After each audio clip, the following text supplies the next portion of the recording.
এলাকার সারমেয়দের বিষ খাইয়ে গরু চুরি। এলাকার একাধিক সারমেয় বর্তমানে অসুস্থ অবস্থায় রাস্তার ধারে পড়ে রয়েছে। ঘটনাটি রানাঘাট থানার তারাপুর গ্রাম পঞ্চায়েতের কাশীনাথপুর গ্রামের। অভিযোগ, এলাকা থেকে চুরি গেছে গরু। এর আগেও এই এলাকায় বেশ কয়েকটি গরু চুরি করেছিল চোরের দল। তবে এবারের অমানবিক ঘটনা ঘটিয়ে গেল একদল চোর। গরু চুরি করতে যাতে বাধাপ্রাপ্ত না হয় সেই কারণে এলাকার সারমেয়দের খাবারের মধ্যে বিষ মিশিয়ে খাইয়ে দিয়েছে। পাশাপাশি এলাকা থেকে গরু চুরি করেছে।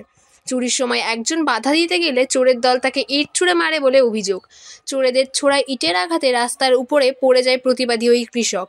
এরপর সেই কৃষকের চিৎকার চেঁচামেচিতে এলাকার মানুষ ছুটে এলে ঘটনাস্থল থেকে ছোট হাতিগাড়িতে গরু নিয়ে পালিয়ে যায় চোরের দল। এই ঘটনার পর এলাকা বাসিন্দাদের বারংবার পুলিশ প্রশাসনকে ফোন করেও ফোন না তোলার অভিযোগ বাসিন্দাদের।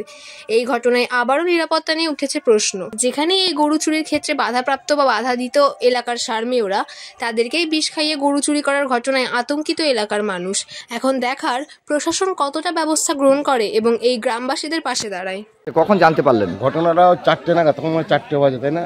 বাড়িতে রাস্তায় বেরিয়েছি, হইচই শুনে কান্নাকাটি করছে এরা যে আমার চুরি হয়েছে বলে বাইরে বেরিয়েছে। শুনলাম যে তার গরু চুরি হয়ে গেছে। সঙ্গে সঙ্গে থানায় ফোন করলাম, যতবার ফোন করলাম রিসিভ হলো, কেউ তুললো না। তাহলে আমরা কি করব বলেন? এরা যদি সুব্যবস্থা না দেয় আমাদের সাধারণ মানুষ কি করবে? তবে মানে সময় মতো পুলিশ আসলে ধরা পড়ে? হ্যাঁ, ধরা পড়তো। ওই পাড়ায় গিয়ে এক গরু তুলে নিয়ে যাচ্ছিল, একটা ছেলে বাধা দিতে গেছে, ওকে ইট মেরে ফেলে দিয়েছে। মানে কতটা ভয় রয়েছে না? হ্যাঁ, অনেক ভয়। এর আগেও চুরি হয়েছে। গতকাল তো অনেকগুলো কুকুরও অসুস্থ হয়েছে। অসুস্থ হয়েছে, কুকুরকে কি খাইয়ে দিয়েছে কি জানি। মানে গরু চুরির জন্যই কি খাইয়েছে? হ্যাঁ, তার জন্যই তো খাইয়েছে।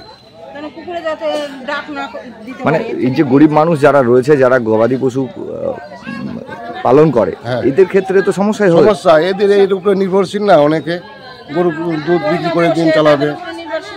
এরা লোন ফোন নেওয়া থাকে, লোনের টাকা শোধ করবে, এই করে তো চলে এদের। এখন থানা যদি ব্যবস্থা করে দিয়ে দেয়, এদের পয়সা করে মিটতে হতে পারে, তাহলে তো ভালো। এদের ধরে যেন ভবিষ্যতে আর এরকম কাজ না হয়। এদিকে তো অনেকগুলো কুকুরও তো মরণাপন্ন। হ্যাঁ, মরণাপন্ন কুকুরগুলো তো অসুস্থ হয়ে গেছে সব।